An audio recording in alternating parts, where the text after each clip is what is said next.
लोकांच्या मानादाबाच्या आणि जास्त मानला तर त्याला जेलमध्ये टाकायचं. हे धंदे या मतदारसंघात चालू आहे. मी तुम्हाला हात जोडून विनंती करतो, साहेब आम्हाला काय देऊ नका, पण दादागिरी बंद करू नका.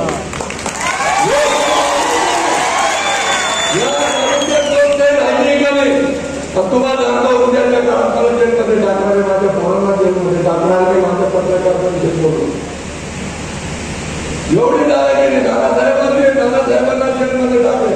तुमच्या बाकी नाही कुठे लाभार्थी झाले जेलमध्ये बसले. राजू बापू असतील, रामराज असतील, आमचे सोनू असतील, सोनू तावडे असतील, अनिताताई गिलासे साहेब मी लावत होतो त्यांच्याबरोबर तुमच्या लग्नाच्या समोरच्या घरात अनिता गिलासेला तुम्ही मदत करू नका, त्यांना जेलमध्ये टाकायची. तुम्ही त्यावेळेस खबरदार करून सांगितलं होतं त्यांना की माझे कार्यकर्ता आहे की जेलमध्ये जाणार नाही. आणि या सिंदखेडच्या मतदारसंघाच्या पोलीस स्टेशनमध्ये फक्त 307 दाखल झाले. हे दाखवले. तुम्ही लक्षात ठेवा, सत्ता ही बदलत असती. उद्या आमची सत्ता आली आणि जर आमच्या कार्यकर्त्यासोबत ज्यांनी चुकीचं केलं, आम्ही कुणाच्या नादाला लागत नाही. पण आमच्या कार्यकर्त्याला जर कोण नादाला लागला तर त्याचा संधान पुरा केल्याशिवाय आम्ही सोडतो. त्यामुळे करू नका.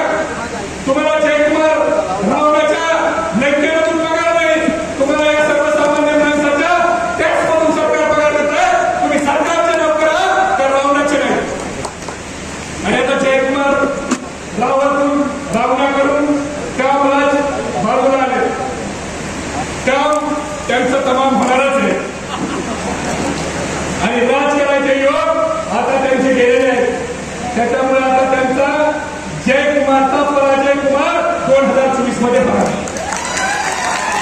ते सगळं आपल्याला करायचं. दादागिरी करत असतील, दडपशाही करत असतील, सगळ्यांच्यावर करत आहे.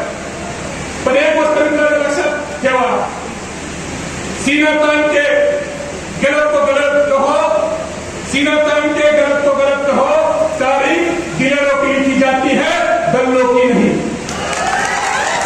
त्यामुळे चुकीचं घडतंय, त्या चुकीच्या घडाला चुकीचं म्हणायचं नाही. आपल्याला काही किंमत मोजावी लागली तर तुम्ही त्याची चिंता करू नका. पण येणारा काळ हा आपला आहे.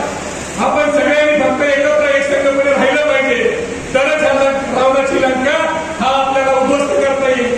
कुणी हनुमानाचा रोल करा, कुणी लक्ष्मणाचा रोल करा आणि कुणी प्रभू रामचंद्राचा रोल करा.